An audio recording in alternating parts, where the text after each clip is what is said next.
우리 지난 시간에 1절에서부터 10절을 보면서 이스라엘 북쪽 10지파가 차지하고 있던 그 땅을 지금 여기서 이스라엘로 부르고 있습니다. 이스라엘이 분열된 후 북쪽 이스라엘 10지파의 상황을 두고서 호세아 선지자가 집중적으로 지금 하나님의 말씀을 전하고 있는 겁니다. 그래서 북쪽 이스라엘의 그 피폐한 상황, 종교적으로 배교가 일어나고 꼭 간음을 하듯 종교적인 그런 생활을 하는 것, 그 상황과 그것에 근거하여서 도덕적 타락이 만연해지는데 그 도덕적 타락의 절정인 음행이 보편화되어지고 그게 문화가 되어졌습니다. 그걸 지적을 하는 것을 들으면서 우리의 실상을 또한 살펴보았습니다. 그래서 지난 주일날 1절부터 10절을 통해서 진단을 해볼 때 우리에게 이런 현상이 있는 것 같으면 우리는 잘 되는 나라가 아닙니다. 망하는 나라입니다. 우리 가정에 이것이 그냥 일반적인 문화로 되어 있고 이게 자녀를 기분 좋게 해주는 거고 부모를 좋게 공경하는 것이라 그런 식의 문화로 보편화되어 있다면 그 가정은 화목한 가정이 아니고 웃으면서 망하는 가정입니다. 사람도 역시 개개인도 역시 마찬가지입니다. 1절에서부터 10절에 말하는 이것이 오늘 우리의 현실이고 이게 오늘 우리 가운데서 보이고 보편화되어 있다면 이것을 즐기는 순간은 쾌락이겠으나 언제나 쾌락 끝에는 허망함이며 좌절입니다. 망하는 나라입니다. 이게 보편적이면 망하는 가정입니다. 이걸 보편화시켜서 부모 자식 간의 얘기가 잘 통한 것 같으면 그것은 다음 세대가 없습니다. 원인이 무엇인가 하는 것을 11절에서부터 얘기를 하고 그리고 마지막 15절에서부터 19절 여기에서 조치를 취하고 있습니다. 먼저 11절에서부터 15절인데 여러분 이걸 꼭 우리가 명심을 해야 되겠습니다. 종교적인 타락, 다시 말해서 사이비 종교 또는 부패한 종교는 도덕을 급격하게 부패시킵니다. 사이비 종교 또는 부패한 종교는 사람들의 도덕의식이든지 도덕적인 생활을 깡그리 부패시킵니다. 그리고 사람들로부터 죄책감이 없어지도록 만들어버립니다. 그래서 그걸 감각을 잃게 만들죠. 감각을 잃었으니까 겁없이 망하는 겁니다. 잘하고 있는 줄 착각을 하면서 겁없이 즐기면서 망하는 겁니다. 11절에서부터 14절에 그 한 현상을 이야기를 합니다. 11절을 보니까 음행과 묵은 포도주와 새 포도주, 이것은 당시 북쪽 이스라엘 땅에 만연해진 그들의 종교에서 쓰던 그런 행위들이고 그리고 쓰던 물건들입니다. 그 종교의식에서는 술을 먹고 술을 마음껏 먹고 술이 취하고 그게 부끄러운 게 아니었어요. 오히려 그게 우리 표현으로 하면 열심히 예배드린 증거였습니다. 그 다음에 음행은 그들이 드리는 예배의 한 중요한 의식이었습니다. 그래서 음행과 묵은 포도주와 새 포도주가 마음을 빼앗느니라. 옳고 그르고 이거는 문제가 되지 않습니다. 그 종교가 진리냐 아니냐 이것도 문제가 되지 않습니다. 관심이 없습니다. 내 마음에 흡족하냐 흡족하지 아니하냐, 그냥 내가 좋기 때문에 내가 하고 싶기 때문에 그것을 옳게 여기고 그냥 그렇게 몰입을 하는 거예요. 그러면서 그것을 좋아하는 나의 그 어떤 헌신이든지 동기는 무엇으로 만족을 시키는 거죠? 음행과 묵은 포도주와 새 포도주, 그 종교가 가지고 있는 종교의식과 종교 문화를 가지고 하니 즐거운 겁니다. 우선 마음이 빼앗겨 버렸습니다. 진리고 뭐고 이런 것은 아무 상관이 없는 문제입니다. 그래서 12절을 보니까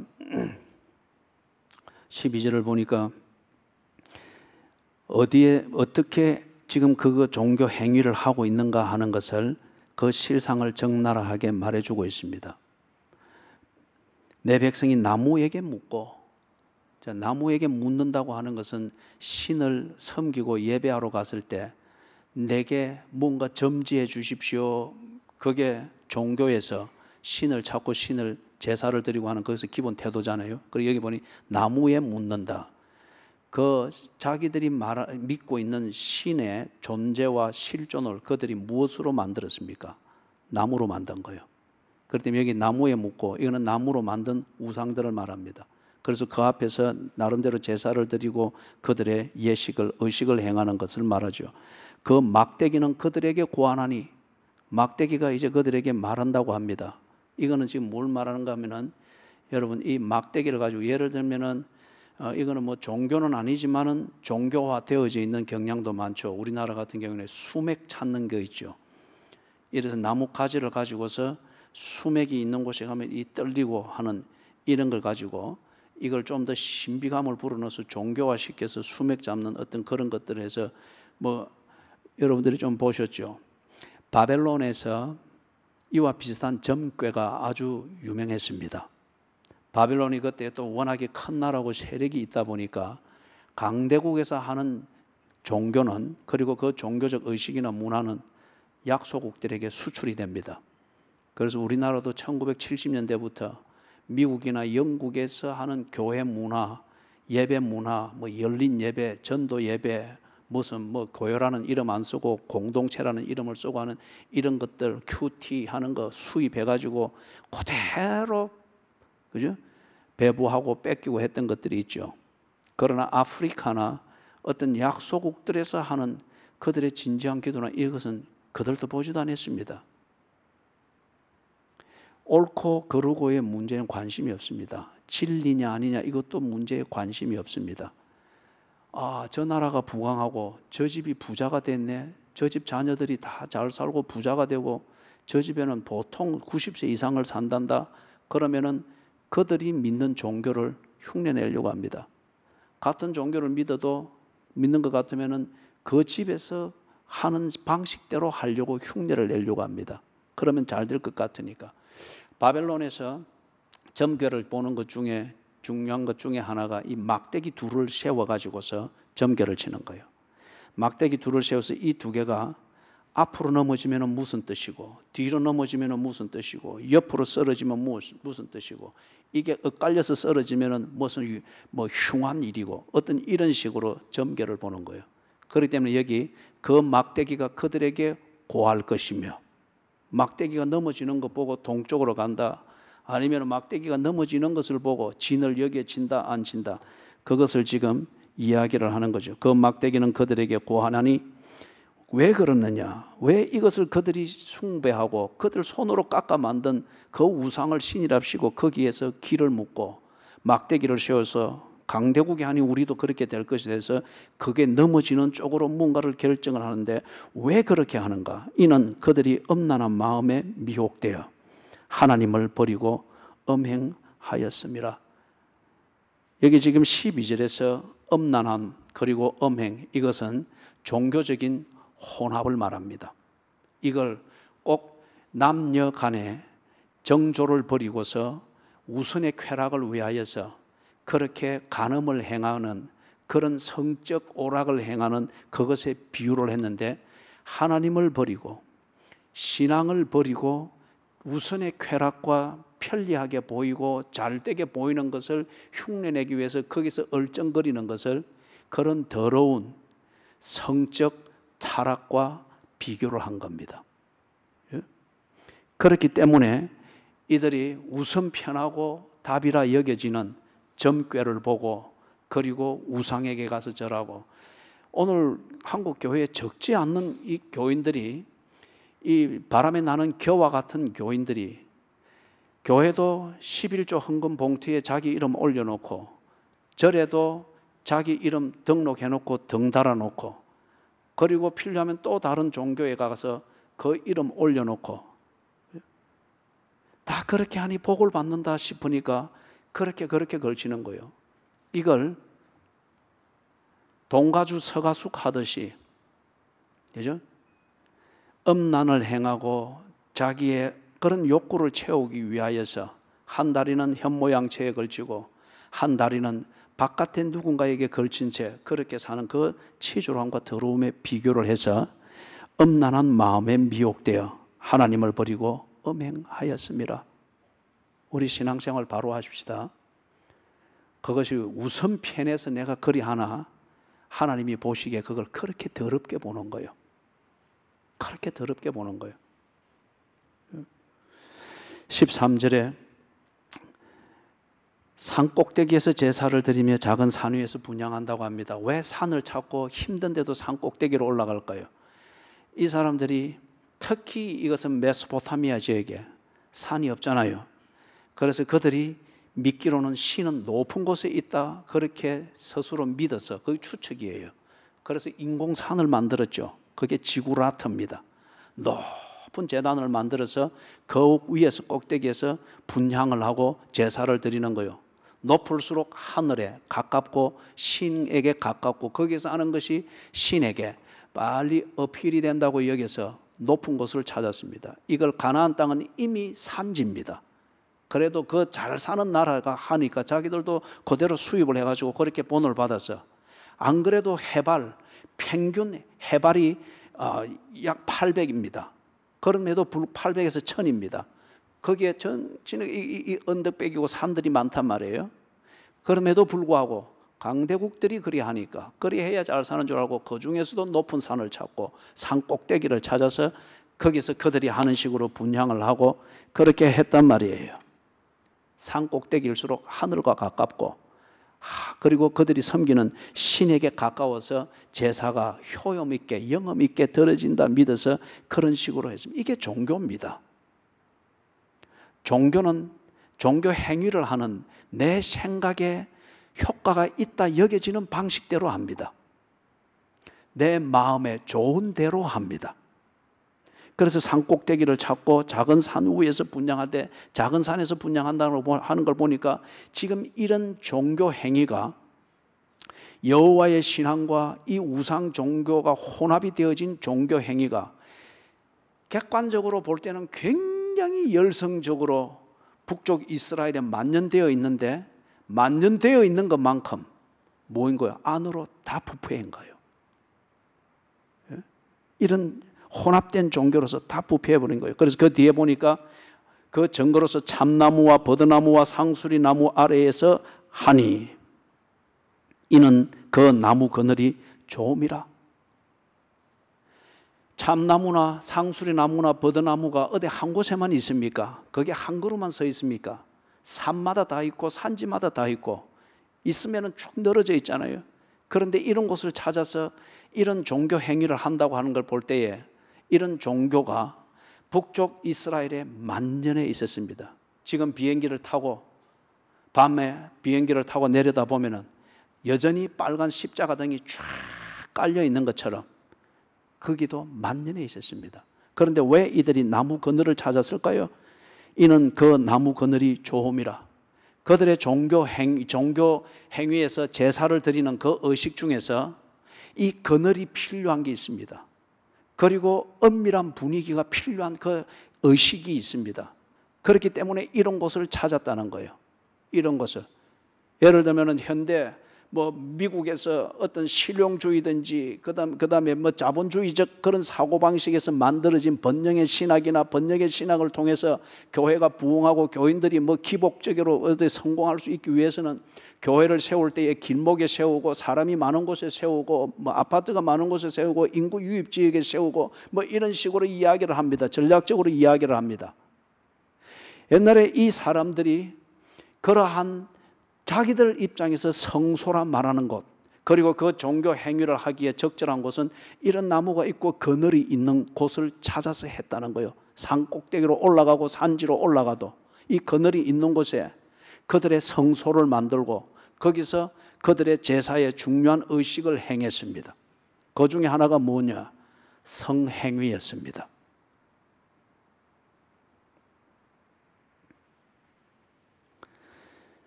(13절) 하반절에 이러므로 너희 딸들은 음행하며 너희 며느리들은 간음을 행하는도다. 여기서는 이 행음과 간음을 이중적으로 봐야 됩니다. 하나는 이들이 분명히 이스라엘의 딸들이고 이스라엘 백성들입니다.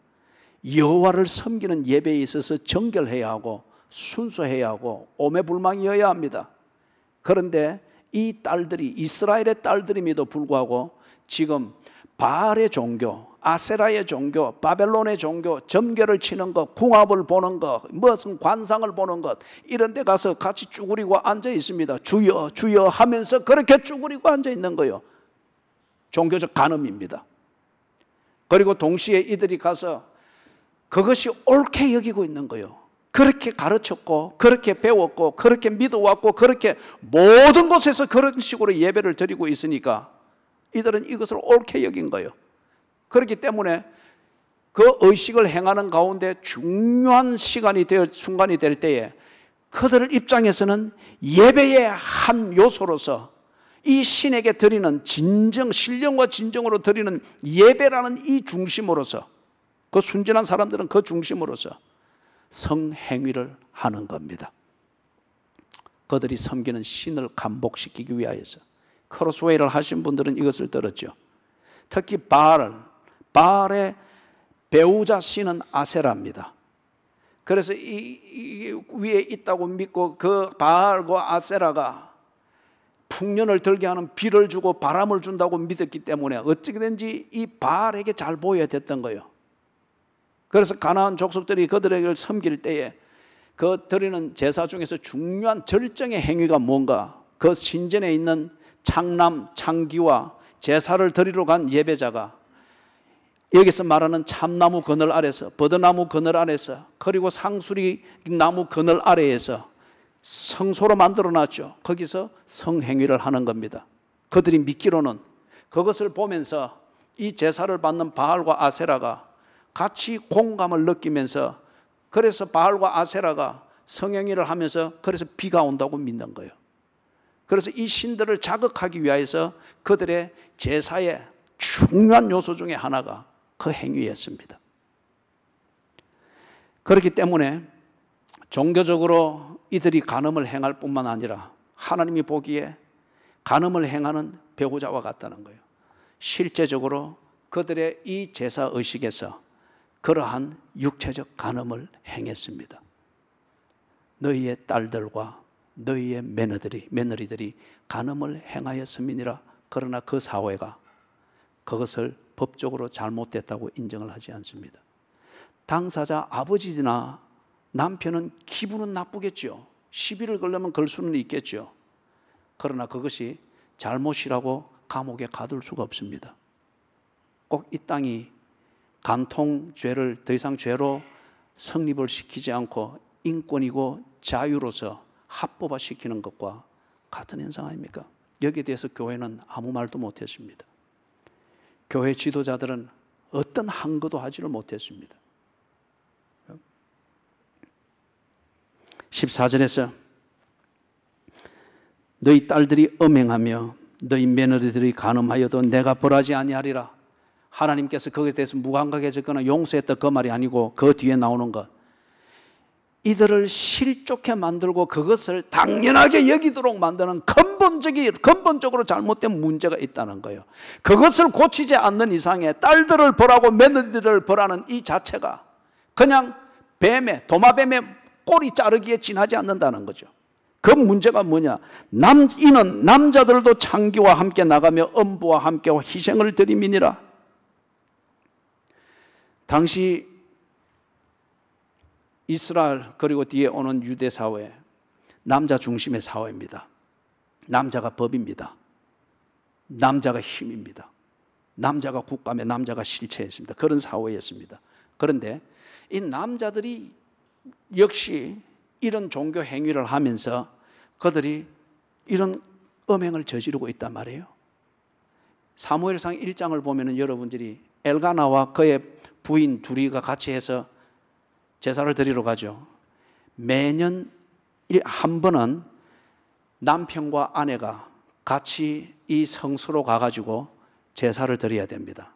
제사를 드리고 난 다음에 이어나오는 행위가 뭐죠? 음식을 같이 먹습니다. 음식을 먹고 난 다음에 그 다음에 뭘 하는가? 이 의식입니다. 이때에 보십시오. 부부입니다. 가서 제사를 드리고 그렇게 해서 다 뭐 가정을 위해서든 아니면 자기의 죄를 속죄하기 위해서 그렇게 했습니다. 그리고 이것을 신이 받았다고 하는 그 확신을 가지고서 드린 제물을 가지고서 그 제단 앞에서 제사장과 함께 식사를 합니다. 이것도 중요한 그들의 예배의 의식 중에 하나예요. 그런 다음에 이것을 두고서 마지막 그 행위가 뭐냐? 이게 지금 성소에 있는 장남과 장기와 함께 이 행위를 하는 거예요. 이때에 함께 식사를 하고 했던 이 남편이 누구와 함께 나가는가? 행복을 기약하면서 누구와 함께 가는가? 장녀와 함께 가는 거예요.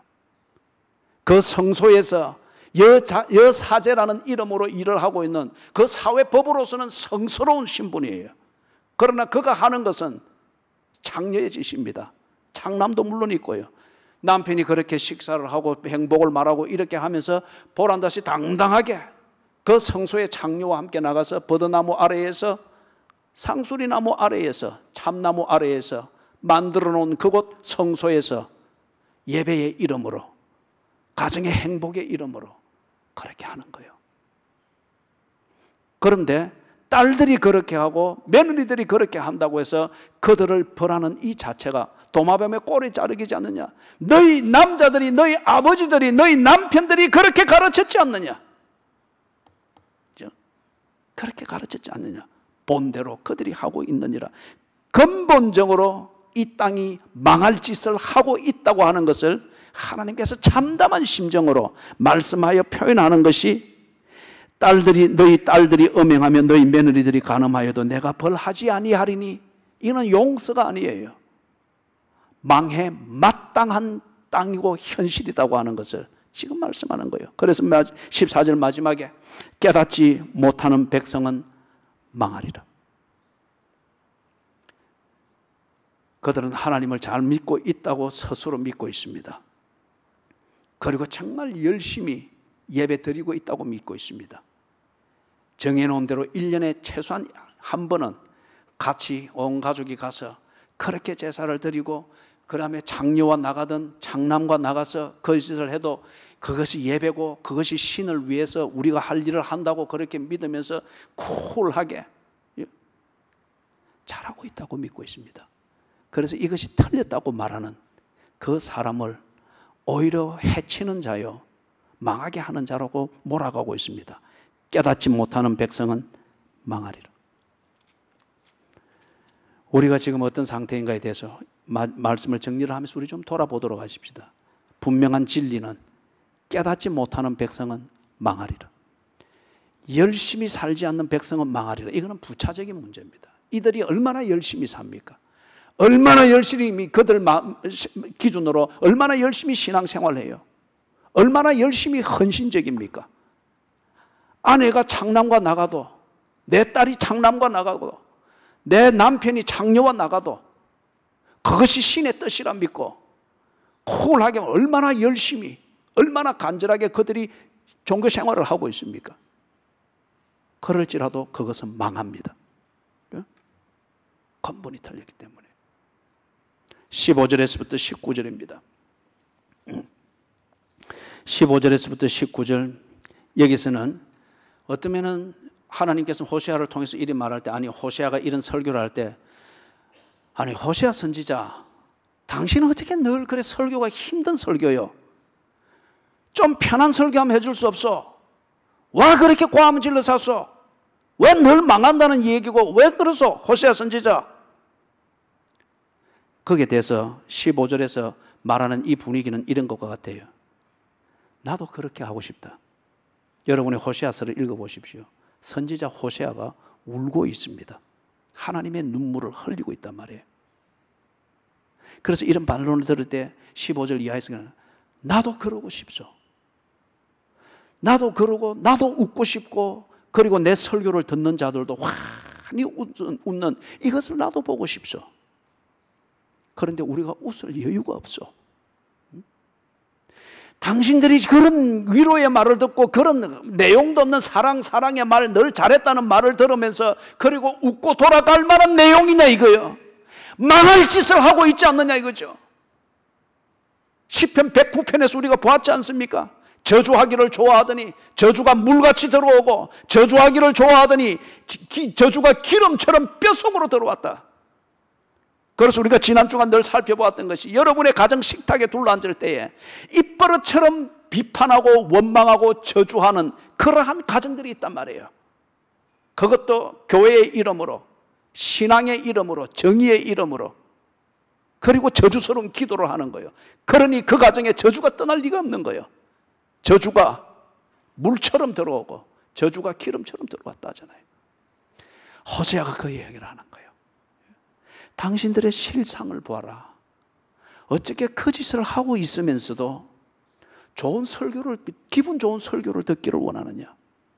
어떻게 그런 짓을 한 주 내내 하고 와 있으면서도 복받아서 기쁜 그런 얘기를 듣기를 원하고 있느냐? 이 도둑놈들아. 그 얘기와 같은 거예요. 15절 보니까, 이스라엘아, 너는 음행하여도 유다는 죄를 범하지 못하게 할 것이라. 너희는 길갈로 가지 말며 베다원으로 올라가지 말며 여호와의 사심을 두고 맹세하지 말지어다. 이스라엘아, 너는 음행하여도, 이때의 음행은 종교적 간음입니다. 이들은 분명히 하나님의 백성들이에요. 그 중에서도 북쪽 이스라엘이 정통이었습니다. 장자의 축복을 누가 받았습니까? 에브라임이 받았잖아요. 에브라임과 므낫세가 받았잖아요. 그렇기 때문에 언제나 이스라엘의 역사에서 에브라임이 이스라엘 12지파 중에서 실세였습니다. 그들이 하는 그 성소의 전통과, 그리고 율법을 보존하는 것과, 그런 어떤 뭔가 정치에 있어서 헤게모니, 이것이 이스라엘 12지파의 연맹을 끌어갔던 거예요. 그렇기 때문에 이스라엘이 하는 것, 특히 에브라임, 그러니까 노른자위 땅이지 않습니까? 에브라임, 이 지파가 하는 것, 그것은 곧 표준이었습니다. 그런데 하나님께서 호세아에게 설교하게 하시면서 그것을 정면으로 부정하게 합니다. 이스라엘아, 너는 음행하였다. 에브라임아, 네가 장자 냅시고 네가 목사 냅시고 그렇게 다 네 하는 게 옳은 그렇게 하고 교인들이 네 따라 하기를 원하고 그렇게 하기를 원하는데 너의 실상은 음행이지 않느냐? 네 신령과 진정은 나무에게 묻고 막대기가 네게 말해주는 것, 그것을 기다리고 있는 거지 않느냐? 영적 간음을 즐기고 있지 않느냐? 이스라엘을 정면으로 뒤집어 버립니다. 그러면서 어느 정도인가? 다시는 이제 약하게 일어나고 있는 저 유다가 너희들을 본받지 못하게 할 것이다. 북쪽 이스라엘 땅에 이스라엘의 역사, 하나님과의 관계를 말해주고 기억하게 하는 중요한 성소들이 거기에 빼곡히 있었잖아요. 세겜이 거기 있고 베델이 거기 있고 길갈, 실로, 거기에 다 있잖아요.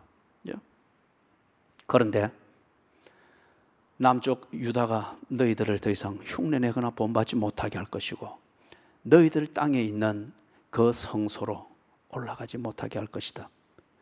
유다는 죄를 범하지 못하게 할 것이다. 너희들의 예배는, 이 말이 무슨 말이에요? 너희 이스라엘아, 너희들이 드리는 예배는 죄다.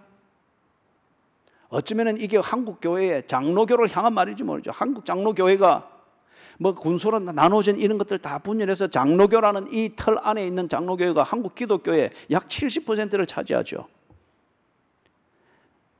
그러나 이 장로교가 현대사회에 있어서 뭘 했느냐 말이에요. 현대사회에 있어서 뭘 만들었냐.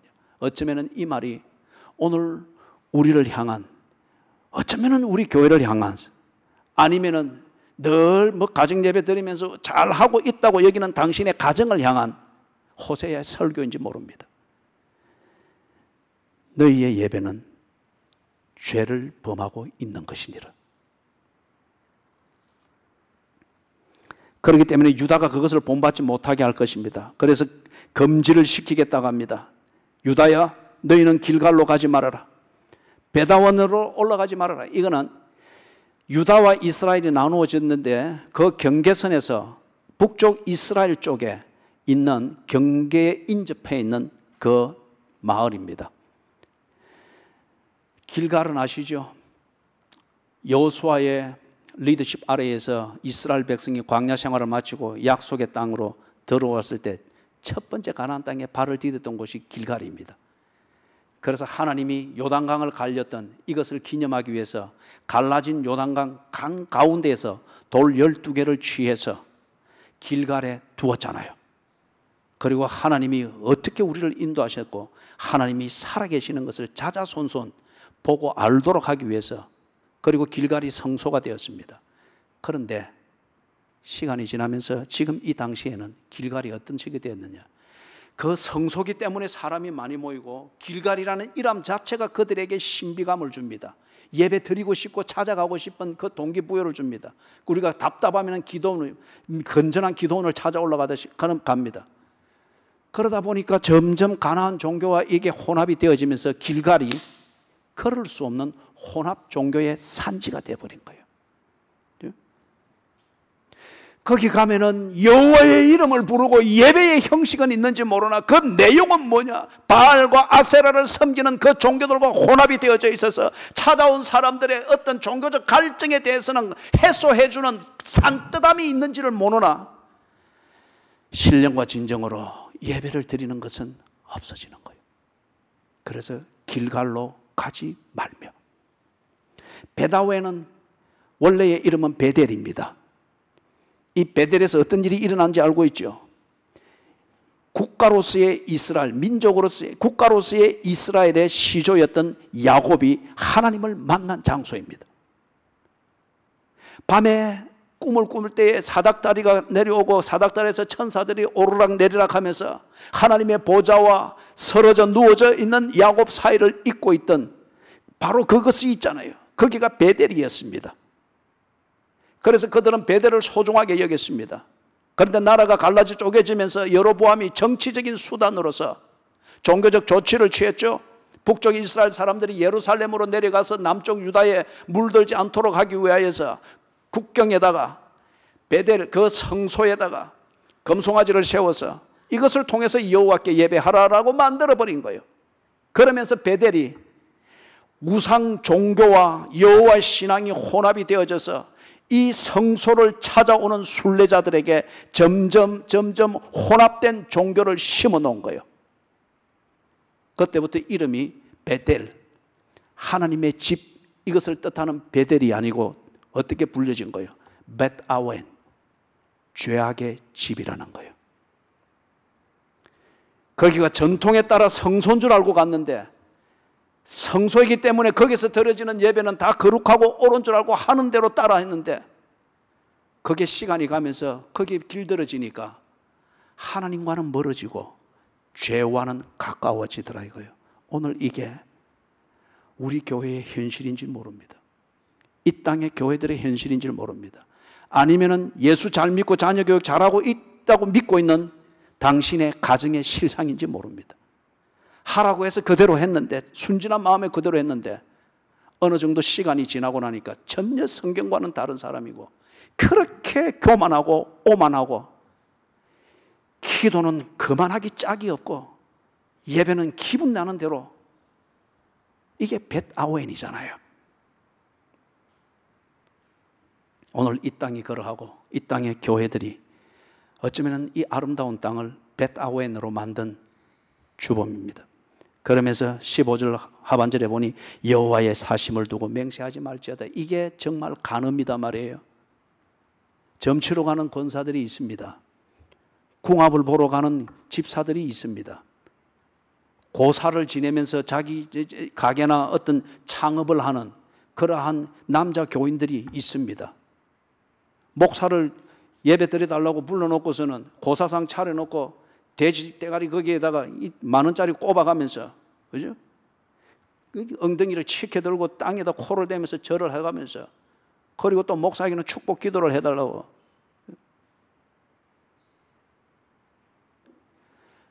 여호와의 이름으로 맹세하면서 동시에 바알을 섬기고 아세라를 섬기고 여호와께 축복을 구하면서 동시에 바알과 아세라가 준다고 믿는 비를 얻기 위하여서 참나무 그늘 아래에서, 참나무 아래 그늘에서 성행위를 합니다. 한편 어쩌면 남편은 저쪽에서 묵주를 돌리고 있을지 모르겠죠. 남편이 그 성행위를 버드나무 아래에서 할 때에 아내는 이쪽에서 바알을 향하여 손을 들고 비를 주시기를 기도하고 있을지 모르겠죠. 여호와의 이름을 불어 맹세하면서 한편 비를 얻기 위하여서 베다웬에서 그리고 길갈에서 성소라는 이 네임밸류 명분을 가지고서 만들어 놓은 그들의 짝퉁 예배 신학, 짝퉁 그런 기도, 그걸 그대로 답습을 하고 있는 거예요. 그래서 유다는 너희들을 본받지 않도록 하겠다. 너희들이 장자라는 명분으로 그 짓을 하면서 생각 없이 너희들을 신뢰하는 자들을 오도하는데 단절시키겠다. 16절에서 하나님께서 이 이스라엘의 속을 알고 체질을 압니다. 자기들은 여전히 열심히 그리고 장자의 명분으로 정통 신학과 예배를 드리고 있고 열심히 하고 있다고 생각하고 있으나 하나님이 그 속을 알잖아요. 이스라엘은 완강한 암소처럼 완강하니 이제 여호와께서 어린 양을 넓은 들에서 먹임같이 그들을 먹이시겠느냐. 완강한데 어떻게 먹일 수가 있겠어요? 그죠? 암소같이 완강하니, 완강한 암소처럼 완강하니. 사랑하는 여러분, 웃는다고 해서 부드러운 게 아닙니다. 눈을 감았다고 해서 기도하는 게 아닙니다. 의자에 앉아 앞을 보고 앉아 있다고 해서 예배를 드리는 게 아닙니다. 그 속에 완강함이 있습니다. 그렇기 때문에 하나님께서 이 이스라엘의 체질을 지적할 때에 목이 곧은 백성이라 하면서 얼마나 하나님께서 분노하셨어요. 그죠? 그 위선에 얼마나 분노하셨어요. 그래서 여기 그들을 먹이시겠느냐? 못 먹이겠다는 거예요. 먹인들 먹지 않기 때문에 못 먹이겠다는 거예요. 그래서 17절에 에브라임의 우상과 연합하였으니 버려두라. 여러분, 이거는 안 됩니다. 무엇과 연합이 됐다고요? 우상과 연합이 되어졌으니. 남자가 부모를 떠나야 되는데 무엇을 하기 위해서입니까? 그 아내와 연합하여 한 몸을 이루기 위하였습니다. 어처증을 가지고 있고 어부증을 가지고 있는 그 배우자와 함께 사는 것은 정말 힘듭니다. 그럴 때는 이혼이 허용이 될 수가 있습니다. 폭력을 일삼는 것, 그리고 이 어부증과 어처증을 증명하기 위하여서 거짓말로 살살 이렇게 하면서 때로는 폭력을 행하고 이렇게 하는 것, 이거는 더 최악의 악을 막기 위하여서 이혼을 허용합니다. 모세에게 이혼 정서를 써주라고 했죠. 예수님께서 그것에 대한 해석을 했습니다. 이혼을 하나님이 법으로 만든 게 아니고 인간이 워낙 악하니까 그 악 때문에 더 큰 피해를 막기 위하여서 허용했다는 거예요. 사랑하는 여러분, 여기 지금 17절에서 에브라임의 우상과 연합하였으니, 이게 현모양처에 대해서 관심이나 현모양처를 미워해서가 아니죠. 조강지처를 미워해서가 아니죠. 나를 홀리는 그 바깥의 이성에게 마음이 빼앗겨 버렸으니까 그렇죠. 그래서 쾌락을 추구하는 내 욕망과 그것을 추구하는 내 육체가 왜 바깥에 있는 남자든지 여자와 연합이 되어 버렸을 때에 이거 누구도 못 말립니다. 누구도 못 말리는 거예요. 어처증이든 어부증이든 그것도 역시 그런 맥락이지 않습니까? 그렇기 때문에 에브라임이 우상과 연합이 되어졌으니, 이래 해야 비를 얻고 이래 해야 잘 살고 이렇게 해야 이게 예배고, 여기에 딱 연합이 되어졌으니, 남자가 부모를 떠나 아내와 연합하기 위해서 한 몸을 이루기 위해서 연합을 하는 것처럼 이런 음행으로서 만들어지는 연합, 이 연합이 딱 되어져 버리니까 성경이 성경으로 귀에 안 들어오는 거예요. 하나님을 예배함이 예배함으로 들어오지 않는 거예요. 늘 치는 소리로 밖에 안 들리는 거예요. 늘 성질 내는 것으로 밖에 안 들리는 거예요. 거기에 연합이 되어져 있으니 조강지체의 한마디가 영 거슬리는 거예요. 조강지체는 한마디에서나 그는 뼈가 부러지는 구타와 폭력으로 대갚아줍니다. 이럴 때는 아무리 좋은 말도 싸움만 일으키게 되는 거죠. 에브라임이 그렇다는 거예요. 이스라엘이 지금 그렇다는 거예요. 장자의 명분으로 어떤 게 위세는 떨치고 무슨 많은 것을 하고 지 아니면 이스라엘 안 되는 것처럼 스스로 착각하면서 지가 신하고 만들고 지가 뭔가를 다 하는 것처럼 여기고 있는데, 실상이 뭐냐? 너는 우상과 연합이 되어졌다. 사고상 방식 자체가 썩어먹었다는 거예요. 네 신학은 신학이 아니고 종교적 감성이라는 거예요. 그렇게 연합이 되어져 있으니 내가 양을 먹이듯 너를 먹인다 한들 네가 기도하겠느냐? 네 기도는 저주받게 되지 않을 것이다. 네가 예배하겠느냐? 복을 빌며 아니면 네 속에 있는 그 뭔가를 이루기 위해서, 아니면 저주를 퍼붓기 위하여서 하나님의 손을 꺼잡아 당기는 그것밖에 되지 않겠지. 버려 두라.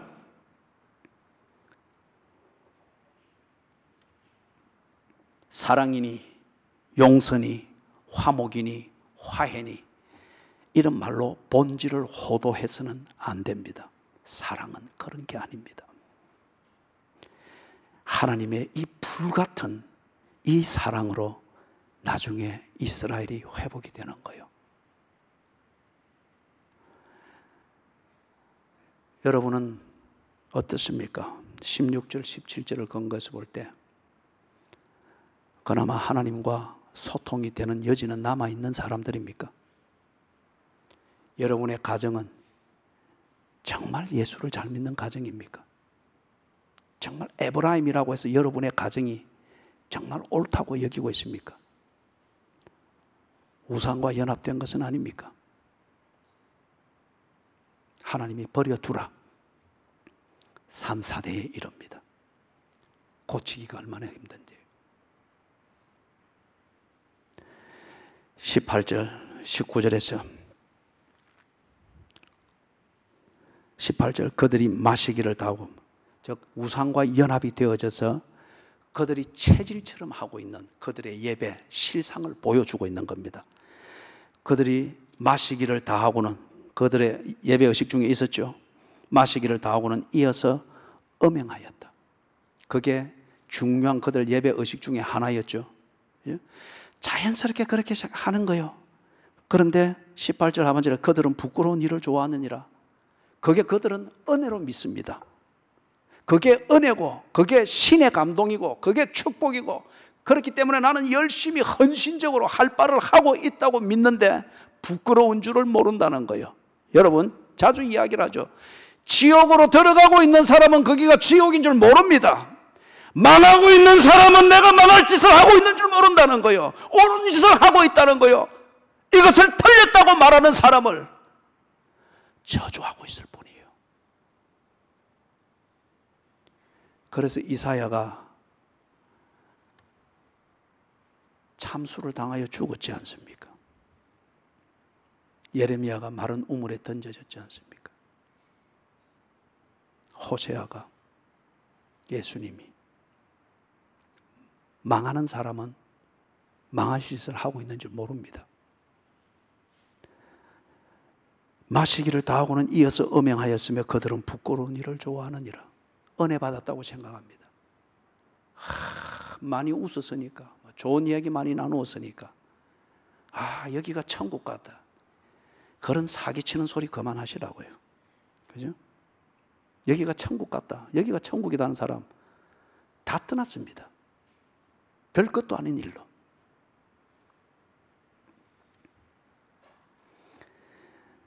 그들은 부끄러운 일을 좋아하느니라. 여러분, 하나님 앞에 우리가 이 기도 제목을 두고 기도해야 됩니다. 부끄러운 것을 알게 해 주십시오. 미국의 한 어머니가 자기 딸을 위해서 밤마다 기도한다고 한 공중파 방송에 나와서 인터뷰를 하면서 그 이야기를 한 거예요.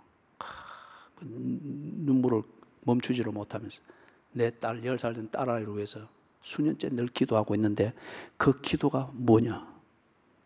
하나님, 내 딸이 고통을 알게 해 주십시오. 고통을 느낄 줄 알게 해 주십시오. 이 딸이 희귀병이 걸린 거예요. 그래서 통증을 모릅니다. 통증을 모르다 보니까 자랄 때는 이리 버너 있잖아요. 버너, 부엌에 버너. 이 손을 얹고 지지지 하고 연기 나니까 재밌으니까 그러고 있는 거예요. 통증을 모르니까. 그래서 이 딸 같은 경우는 24시간 엄마든지 아니면 다른 사람이 따라다니면서 케어를 해야 되는 거예요.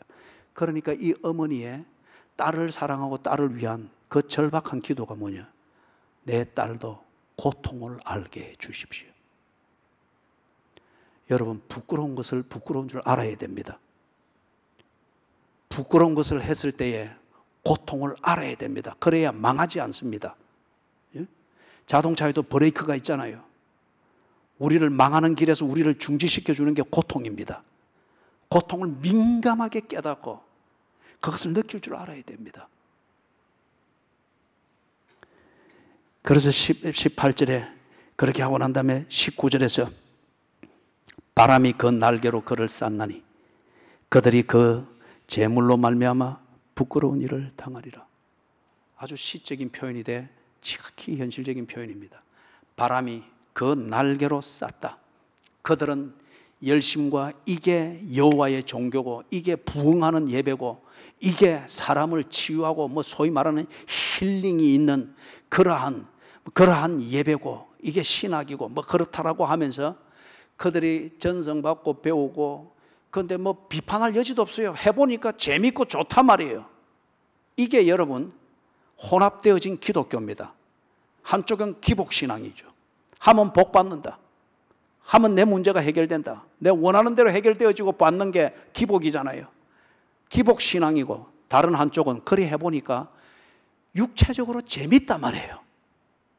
육체적으로 재밌단 말이에요. 즐겁고 가면은 우선 뭐 힐링되고 재밌단 말이에요. 요 두 개가 딱 조합이 되어지니까 사람들이 좋아합니다. 예? 내가 원하는 것, 내가 하고 싶은 것, 또 내 방식대로 예배 드리도 되고 뭐 신앙 아무 뭐 지장 없어요. 그리고 내가 원하는 것을 받는다는 기대가 있단 말이에요. 동시에 그게 호세아의 설교를 듣듯이 망한다 없더니 이런 것도 들을 필요가 없이 재밌단 말이에요. 그죠?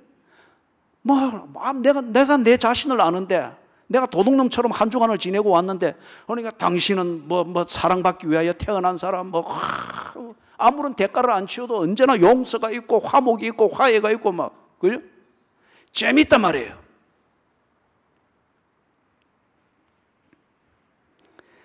그래서 그들은 이런 종교에 들을 때는 어쩌면 몰입했습니다. 뭐 신령과 진정이라는 것은 없어도 거기에는 빠지지 않았습니다. 1년 1차씩 그 먼 길을 가서라도 꼭 그리했습니다.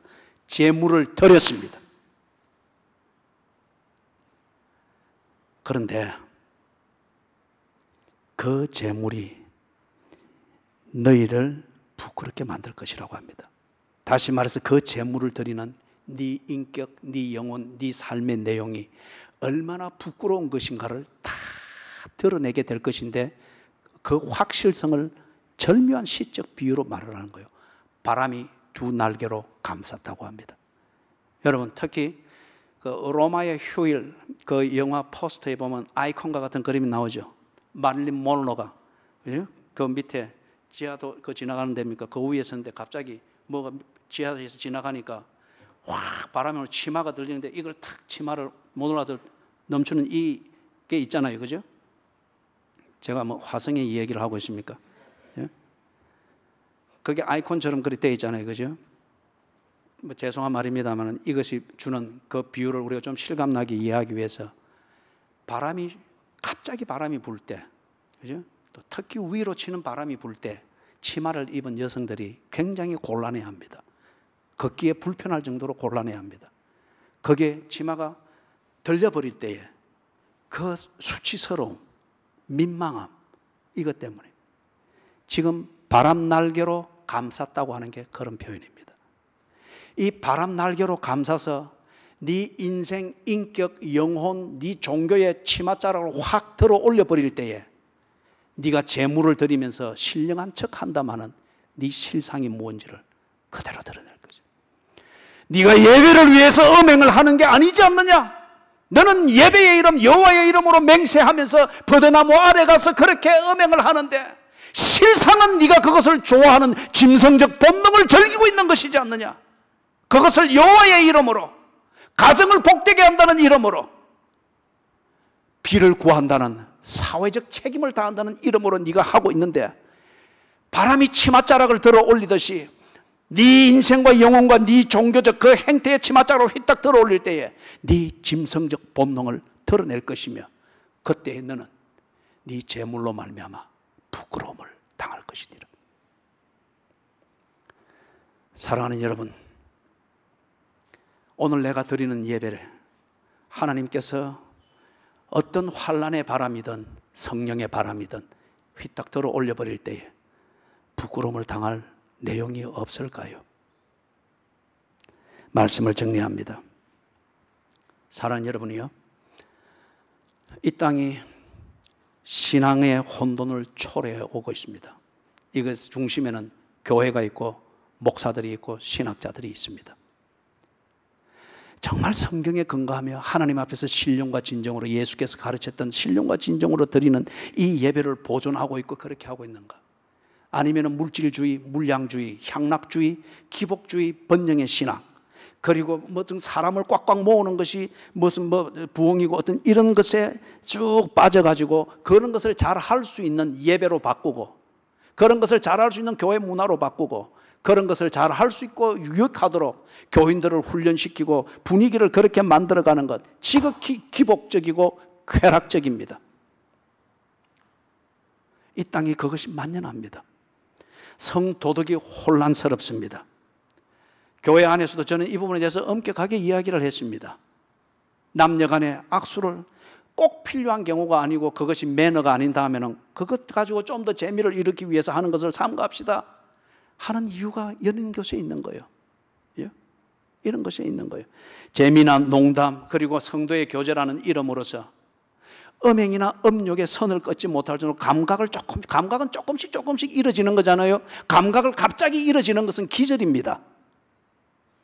감각을 조금씩 잃어서 그것이 무감각한 인격이 되고 성품이 되는 거잖아요. 농담이나 재미를 삼아서 하는 것이나 성도의 교제를 활성화시킨다는 이름으로 그렇게 하게 될 때에 사람들이 옳고 그런 것을 부변하는 것에 대해서 귀찮게 여깁니다.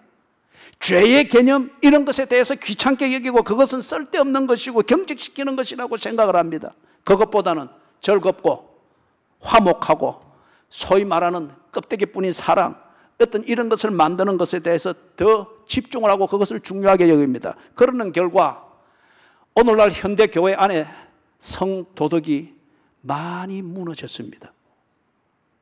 성도의 교제라는 이름으로서 부산도 그렇고 서울은 더욱더 그렇답니다. 젊은 세대에서는 맞추고 난 다음에 커플끼리 예배드리고 가면서 감동하고 한 그 기분으로 모텔에 가서 그리고 즐기고 올라가서 있는 그런 사람들끼리 주거비를 아끼고 생활비를 아낀다는 이 명분으로, 부모님들 고생시키지 않는다는 이런 명분으로 같이 동거를 하면서, 합의 동거를 하면서 시험 공부를 하고 숙제를 하고 그럴 때 서로 위로도 되고 한다고 해서 기능적으로 사실적 부부관계로서 그렇게 지내는 학생들도 많다고 합니다. 그런데 교회는 그들을 위하여 축복합니다. 그것이 잘못되었다고 말하지 않습니다. 하나님의 은혜라고 말합니다. 언젠가는 회개해라고 하면서 그렇게 부추겨줍니다. 여러분, 제가 여러분에게 어떤 말로서 이야기를 하든 성경을 이리저리 아무리 둘러대고 기도의 응답이라 말하고 또 기도 한 40일 금식하고 초췌하고 신비한 분위기 자아내는 모습으로 여러분에게 이야기를 하면서 결론은 성관계와 관련되어진 것, 직접이든 간접이든 성관계와 관련되어진 것을 이야기하면 여러분은 저를 바로 고발을 해야 됩니다. 바로 쫓아내야 됩니다. 그럴 힘이 없고 양심이 담력이 없으면 도망쳐 나가야 됩니다. 성경은 그걸 말한 적이 없습니다. 성경은 목사와 간음을 하고 목사와 통정을 할 때에 뭔가 신령해지고 성령의 기운을 받고 사입이에요, 가짜예요, 도둑놈이에요, 사기예요. 이 문화에 의해서 육체적으로 유린당하고 다시금 교회 안에서 그런 신비한 분위기와 그런 부흥의 이름으로 성도의 교제가 재밌어야지, 화통해야지, 쿨해야지 하는 이런 이름으로 성경은 그것을 허용한 적이 없습니다. 그런 성도의 교제를 가르친 적이 없습니다.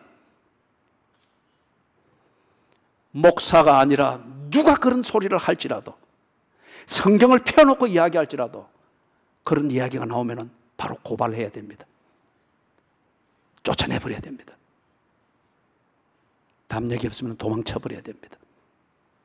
그럴 때 그는 목사가 아니고 사기꾼입니다. 마지막 한 가지를 살피면, 교회가 이렇다 보니까, 그리고 신앙생활하는 교인들의 그 잣대와 성향이 그렇다 보니까 기복적이고 쾌락적인 것을 위하여서 성경을 끌어다 대고 어떻게 끌어다 대고, 그렇다 보니까 우리 사회의 성도덕이 붕괴됩니다. 심각할 정도로 붕괴가 됩니다. 그런데 문제는 이 사회적으로 도덕성이 붕괴가 되어지고 성도덕이 붕괴가 되어지고 이런 문화가 갈수록 확산이 되어지고, 지난 주간에는 대구 중심 상가인 동성로에서 동성연애자들의 축제가 있었고 한쪽에서는 반대자들의 시위가 있었죠. 이게 선진국의 상징입니까? 선진국에서 서구 사회에서 이걸 한다고 해서 우리도 그걸 해야 합니까? 사회의 성도덕이 붕괴되어지는데 문제는 뭐냐? 교회가 이것에 대해서 전혀 문제의식이 없습니다. 교인들이 이런 문화가 확산되어지는 감에 있어서 문제의식이 없습니다. 사회적으로 성도덕이 이렇게 붕괴되어지고 그 문화가 갈수록 점령에 들어가는 이 종에서 도대체 자녀를 교육하고 신앙 교육한다고 하는 당신의 말의 진실이 뭔지 모르겠습니다. 바람이 치맛자락을 들어 올리듯 뭔가 바람이 여러분의 자녀를 위한 기도, 자녀를 위한 신앙 교육이라는 것을 치맛자락 한번 들어 올려볼 필요가 있습니다. 깨닫지 못하는 백성은 망하리라. 이 음행이 종교의 이름으로 행해지고 음행이 신앙의 이름으로 행해지고, 그리고 그렇기 때문에 그 음행의 문화가 전혀 문제시 되지 아니하고 그것도 내 자식 아니면 내 가정이 지경을 넓혀갈 수 있는 기회라고 여겨서 거기에 연주를 대기 위하여서 문화적으로 그렇게 동화되어져 가는 것, 이것은 6.25보다 더 철저하게 이 땅을 파괴시킬 것입니다. 이미 우리가 파괴되었지 않습니까?